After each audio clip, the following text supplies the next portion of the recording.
Olá pessoal, eu sou Gisele Cordeiro, psicóloga, e vim dar continuidade aqui no nosso bate-papo sobre ansiedade. Quem está me acompanhando verificou aí os outros vídeos que nós falamos sobre os tipos de ansiedade, não é? As características da ansiedade. Mas neste vídeo especificamente eu vou trabalhar com o TAG, que é o transtorno de ansiedade generalizado.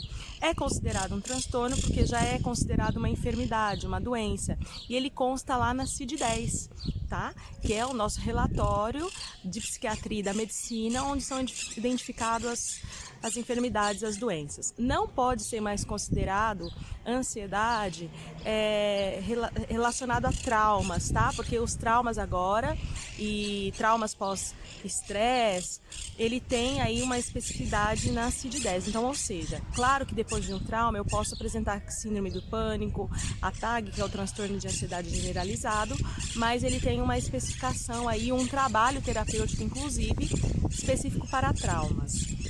Bom, vamos lá. Segundo John Bowlby, tá, do Instituto Médico Colleghi de 2018, uma pesquisa realizada aqui por ele, no Hospital Presbiteriano de Nova York, 3% da população é identificado com a TAG, transtorno de ansiedade generalizado, e o dobro disso para as mulheres. Em torno de 264 milhões de pessoas no mundo apresentam sintomas relacionados à TAG, transtorno de ansiedade generalizado. Existem duas características de sintomas que nós vamos levar em conta. Primeiro são os sintomas que a gente chama de subjetivos, tá? Que está relacionado com os nossos pensamentos, as interpretações que nós fazemos dos nossos pensamentos. Quais são esses sintomas da TAG? É a questão de eu me sentir extremamente estressado e pressionado por toda ou qualquer ação que eu tenha que realizar, ok? Então eu desenvolvo aí um estresse. Eu interpreto toda a preocupação e tensão o tempo todo a pequenas coisas do dia a dia.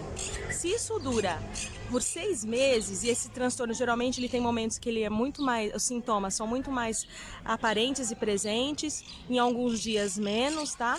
Então, se durante 6 meses essas interpretações, a sensação que eu tenho de que tudo me preocupa o tempo todo, pequenas coisas do dia a dia que antes eu fazia com facilidade, hoje eu já não faço mais, é claro que isso não ocorre de uma hora para outra. É tão difícil identificar o TAG justamente porque ele vai ocorrer em um período em que precisa de uma análise mais sistêmica, um olhar como se fosse encaixar as peças do quebra-cabeça para poder dizer, putz, você está com TAG, transtorno de ansiedade generalizado. Além dos sintomas físicos também, que é a tendência a descansar facilmente, começa a afetar o sono, então a pessoa à noite começa a pensar em tudo que ela tem que fazer no dia seguinte, ela começa a reagir, porque vamos lembrar que os nossos pensamentos geram emoções, sentimentos e reações.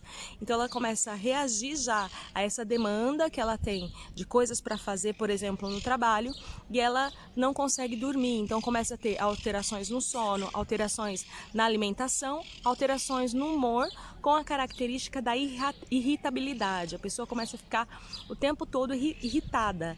Por quê? Porque ela se vê diante de situações de estresse que toda e qualquer coisa que antes era natural passa a ter o dobro de sensações e cobranças em relação àquilo, tá?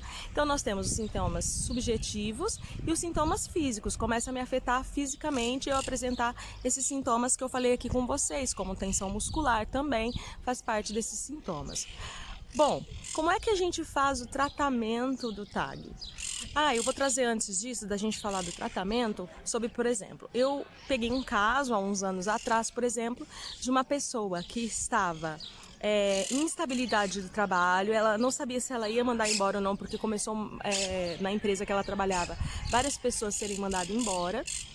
Isso começou a gerar sintomas de insegurança, de medo. Então vamos lá, identificar as emoções e sentimentos. E ela começou a interpretar que ela estava numa situação de vulnerabilidade, ok? O que depois a gente vai falar especificamente sobre essa sensação de vulnerabilidade. Mas aí ela pegou férias, então como outras pessoas que tinham sido mandadas embora também tinham entrado em férias, para ela aquelas férias foi um estresse muito grande, porque aí começou a provocar um pensamento acelerado do que o que vai acontecer comigo depois dessas férias. E aquelas férias que era para ser um descanso virou um tormento, ok? Porque ela começou sem perceber, alimentar todos esses pensamentos, né? E começou a alterar a rotina dela. Olha só, com um mês, mas provavelmente essa pessoa, pela análise que nós fizemos dos quadros, ela já apresentou em alguns momentos da vida já esses mesmos sintomas, mas ela não conseguia nem identificar que ela estava se sentindo ansiosa. Então esse é um dos grandes desafios. Muitas pessoas estão com sintomas do transtorno de ansiedade generalizado e não percebem. Então só que olha só como a gente às vezes se engana até cair a ficha, né, e perceber como nós estamos adoecidos. Como era férias, ela começou a não ter rotina, horário para acordar. Ela começou a assistir série uma atrás da outra. E quando ela buscou atendimento, ela estava há 3 dias sem se alimentar direito, sem tomar banho e sem horário para dormir. Tipo assim, ela enganchava, né, como a gente diz aqui em espanhol. Ela começava a assistir série, passava às vezes 8 horas assistindo série, como um comportamento de fuga para ter que lidar com essa ansiedade, porque causa sofrimento. Então, como eu não quero sentir esse sofrimento, esse estresse, essa tensão, eu vou focar para outro comportamento que me dê prazer. Então, uma das características e dificuldades de identificar a TAG é justamente isso. Eu começo a buscar comportamentos de prazer, só que eles não resolvem os meus sintomas de ansiedade, eles apenas amenizam. É importante que a pessoa, durante o processo, aprenda a substituir os comportamentos que provocam ansiedade por comportamentos que possam amenizar isso e trazer mais prazer. Só que, na verdade, ela estava fazendo com o intuito, sem perceber, de que ela ia passar. Começou a sentir uma tristeza, mas não era muito perceptível, eram alguns dias que ela identificava uma tristeza, então ela começou a não perceber isso. Olha só o desafio que a gente enfrenta. Só que ela começou a desenvolver comportamentos muito perigosos, como não se alimentar, ficar sem tomar banho, ficar extremamente isolada. Ela começou a se isolar da família, isolar em relação aos contatos, porque sair para ela e ficar com outras pessoas começou a provocar ansiedade. Então, como é?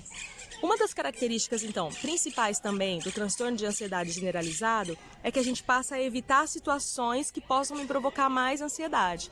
E se eu tenho que conviver com pessoas que possam me cobrar ou ficar me criticando ou buscando informações e eu não estou preparada para isso, eu vou evitar este confronto, né, esta convivência com essas pessoas, tá? Eu trouxe esse exemplo para vocês perceberem como às vezes a gente se coloca em situação de estresse, de tensão, de preocupação e não percebemos que isso foge ao nosso controle e começa a se repetir durante um período de tempo. No caso da CID-10, sempre a gente vai identificar um mínimo de 6 meses desses sintomas, mas olha lá, 6 meses a pessoa já ficou com um sofrimento muito grande. Você imagina se para essa pessoa um mês, no finalzinho desse primeiro mês, ela já estava em sofrimento intenso. Imagina 6 meses. Por isso que a busca da psicoterapia pode ser realizada antes, quando você perceber que você não tem mais controle desses sintomas e ele começa a limitar as suas ações do dia a dia. Por isso é importante perceber que se eu não consigo estar com a minha rotina normalmente e ela está me custando muita energia, eu preciso buscar ajuda, ok?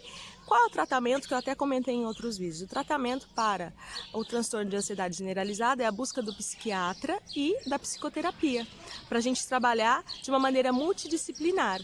Se esses dois profissionais identificarem que você precisa buscar outros profissionais para ajudar a lidar com o que está se passando, porque cada paciente vai apresentar um contexto, que é uma situação externa, condições que ele possa lidar com essa ansiedade e também disponibilidade, né, em todos os sentidos que ele possa fazer esse tratamento.